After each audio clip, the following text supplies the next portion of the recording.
नमस्कार, top 10 news में आपका स्वागत है। मैं हूं राम सकल यादव। आइए दिखाते हैं आपको आज की छोटी बड़ी खबरें। आजमगढ़ जिला के अदरौलिया विधानसभा क्षेत्र के सिकंदरपुर में गुरुवार को आयोजित जन चौपाल में सुभाषपा के राष्ट्रीय अध्यक्ष और पंचायती राज्य मंत्री ओम प्रकाश राजभर ने विपक्ष पर तीखा प्रहार किया। मंत्री ने ग्रामीणों में सरकार की विभिन्न जन कल्याणकारी योजनाओं की जानकारी दी और गांव-गांव जाकर सीधे संवाद करने का संदेश दिया। उन्होंने कहा कि SIR यानी मतदाता सत्यापन प्रक्रिया बेहद जरूरी है और इस प्रक्रिया से मृतक नाम हटाए जा रहे हैं, नए योग्य मतदाताओं के नाम जोड़े जा रहे हैं और जो लोग कई राज्यों में वोट डालते हैं उनकी पहचान की जा रही है। ओम प्रकाश राजभर ने कहा कि जब सब काम संविधान के तहत हो रहा है तो विपक्ष को इतनी बेचैनी क्यों है। उन्हें इस प्रक्रिया में सहयोग करना चाहिए। जन चौपाल में ग्रामीणों ने नाली खड़ंजा और स्थानीय समस्याओं को उठाया। मंत्री ने कहा कि लिखित शिकायत मिलने पर त्वरित कार्रवाई की जाएगी। उन्होंने यह भी कहा कि आजमगढ़ जनपद में हर वर्ष पंचायती राज विभाग से 100 करोड़ रुपए आते हैं, लेकिन उसका सही उपयोग दिखाई नहीं देता। कांग्रेस पर निशाना साधते हुए मंत्री ने कहा कि 60 वर्षों तक शासन करने के बाद भी गरीब, दलित और पिछड़ों को उनका उचित प्रतिनिधित्व नहीं मिला। वहीं अयोध्या में राम मंदिर धर्म ध्वजारोहण कार्यक्रम में सपा सांसद अवधेश प्रसाद को न बुलाए जाने के आरोपों पर उन्होंने झूठा बताया।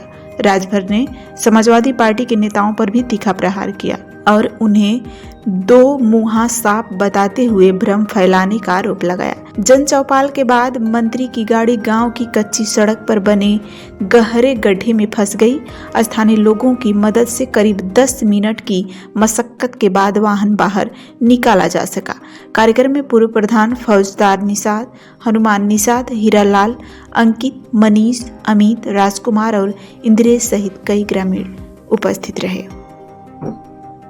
हम लोग अनवरत खाली रहते हैं तो गांवों में जो केंद्र और प्रदेश सरकार की योजनाएं होती हैं, जो हम लोग लोगों को लाभ पहुंचा सकते हैं, उसकी जानकारी देने के लिए गांवों में चौपाल लगाते हैं। तो उसी कड़ी में आज सिकंदरपुर में हमारे हरिवर्धन प्रजापति जी और हनुमान जी और प्रधान जी सब लोग मिलकर के यहाँ चौपाल का कार्यक्रम किए थे। क्योंकि जैसे हम लोग सिकंदरपुर में हैं, एक सिकंदरपुर नरिया सड़क लगभग 15 साल से वो वैसे पड़ी हुई है, लोग उस पर चल नहीं पाते हैं। तो ऐसी स्थिति में उस सड़क को सिकंदरपुर नरिया ही नहीं बल्कि अहिरौला कप्तानगंज जो 21 किलोमीटर वो है, दोनों सड़कों की स्वीकृति हो गई है, पैसा अलॉट हो गया है और इसी दिसंबर में उसका शिलान्यास और शुरू होगा। इस गांव में भी नाली और रोड की बहुत समस्याएं हैं, फिर हम लोगों ने बताया। देखिए, एक समस्या जो है वो तो अनवरत पैदा होती रहती है और उसके लिए मौखिक नहीं लिखित लोग दें। देखिए, इस आजमगढ़ जिले में 100 करोड़ रुपया पंचायती राज का जिला पंचायत अध्यक्ष के पास हर साल आ रहा है। वो पैसा कहाँ जा रहा है कोई पता लेखा जोखा नहीं है। प्रमुख के पास पैसा आ रहा है, उसका लेखा जोखा नहीं है। खाली सब लोग लेखा जोखा प्रधान से ले रहे हैं। जिससे पूछिए तो प्रधान के ऊपर टूट पड़ता है। यहाँ 10 गो MLA हैं, 2 गो सांसद हैं, राज्यसभा हैं, MLC हैं, उनसे कोई सवाल नहीं करता, खाली प्रधान है जी के। तो अब प्रधान बेचारे क्या करें, जितना बजट मिलेगा उतना न करेंगे। जो समस्याएं हैं लोग रिटेन में हमको दें, तो कोशिश हम भी करेंगे कि जिला पंचायत से कुछ हो, कुछ प्रमुख से हो, कुछ शासन से हो, कुछ कराने का प्रयास हम लोग भी करेंगे। SIR की जो प्रक्रिया चल रही है इसको लेकर विपक्ष कई तरह के आरोप लगा रहा है। तनाव में BLO आत्महत्या करने को मजबूर है। देखिए, अब उनका आरोप को हम क्या कहें।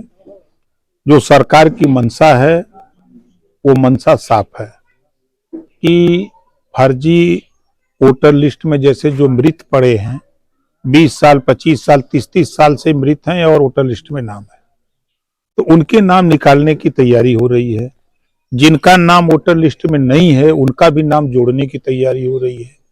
सत्यापन हो रहा है कि एक स्टेट से दूसरे स्टेट में लोग जाके बस गए हैं और दोनों स्टेट में उनका नाम है, तो इसको भी संविधान के दायरे में एक स्टेट में उनका नाम एक जगह एक वोटर लिस्ट में होना चाहिए।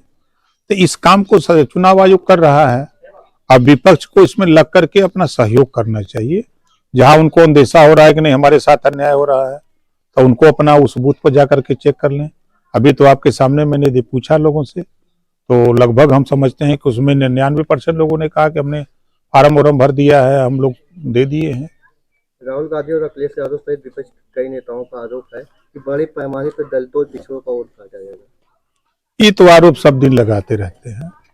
अपने कार्यकाल में अगर उन्हीं से पूछें, अगर हम कांग्रेस की बात करें तो लंबे समय तक 60 साल तक लगातार कांग्रेस का शासन था।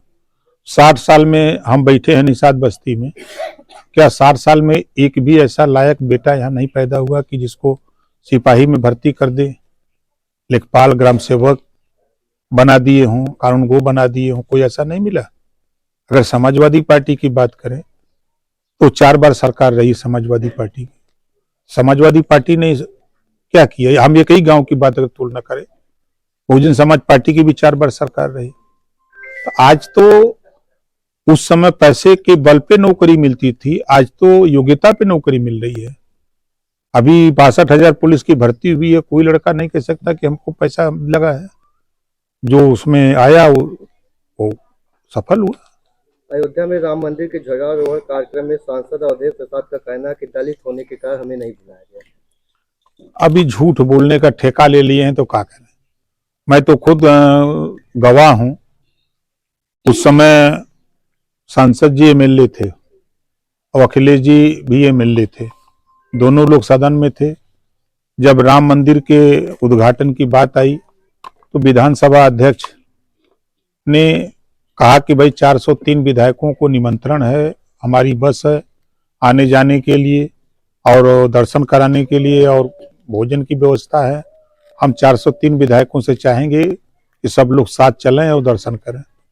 तो उसी समय समाजवादी पार्टी ने वॉकआउट किया था।